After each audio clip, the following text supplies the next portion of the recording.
what I hate about email, the first thing that definitely comes to mind would be all the emails I get from Viagra and other sexual enhancement companies. This is a Manhattan bound 5.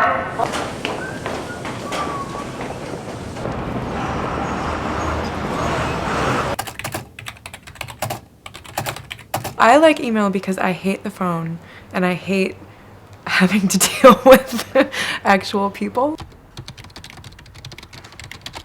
Oh, the smiley things, the little smiley faces. Oh, that's annoying. The smiley faces. Oh. Stupid jokes. That drives me insane. One of those, like, forward this to like 10 people or 2 million people will die somewhere or something crazy like that. I'm just like, dude, come on. You can be in touch with people from all around the world in a split second, and that is incredible. You know, you send off an email and it's instantly gratifying. The thing I love about emails is that it's efficient. Like, you can connect with 10 to 20 people at the same time. I'm better about my emails than I am about my cell phone, actually. I mean, emails are actually the easiest way to get in touch with me. If you have to end a relationship, you don't have the balls to do it on the phone. End a relationship. Just type that out. Lots of experience with that. Let it happen by email. The quicker you get the information, the better your life will be. And maybe that's the kind of secondary information that only email can deliver. I happen to be dating someone right now who just fires off these one-liner emails as his response to, he's never written me an email that's more than 2 lines long. And I really feel like it's a communication. I want people to take their time and write, and it's different if you're just making plans or something.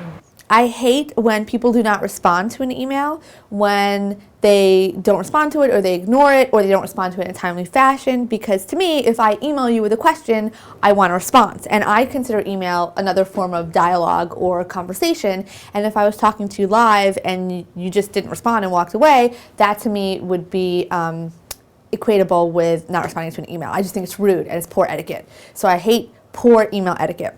A lot of times people send emails just to show that they are proactive, but that does not necessarily mean that they are really proactive.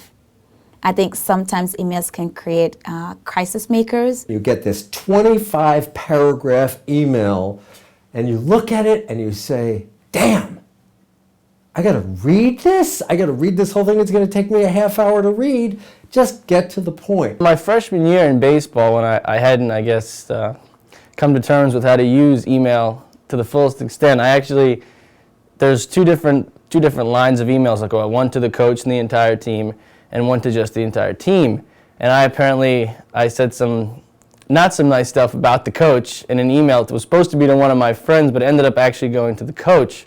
So that wasn't very good. But luckily the coach he stepped down the next year, so I didn't have to deal with it. I manage a group of guys, and there was a time when I got an email from my immediate supervisor asking me to can 3 of the guys that I managed. And it really was just they're not performing, can them, and that was it. It was a very cold, impersonal sort of command, off with their heads, and it was send off, and I was like, wow, that sucks. Maybe you could have talked to me and figured it out and at least discuss, because I got to tell this person you're out of a job, but I don't really have any kind of reasons to give them or anything like that. I'm just yeah, I got an email, you're out, see you, bye. So that was terrible. I thought that was kind of really awful, and again, that goes back to the fact that you can't really emote in an email. You can't really show any kind of compassion, happiness, or anything like that. It's just do this, or hey, there's nothing in there. It's very dry. It's like IM or MSN.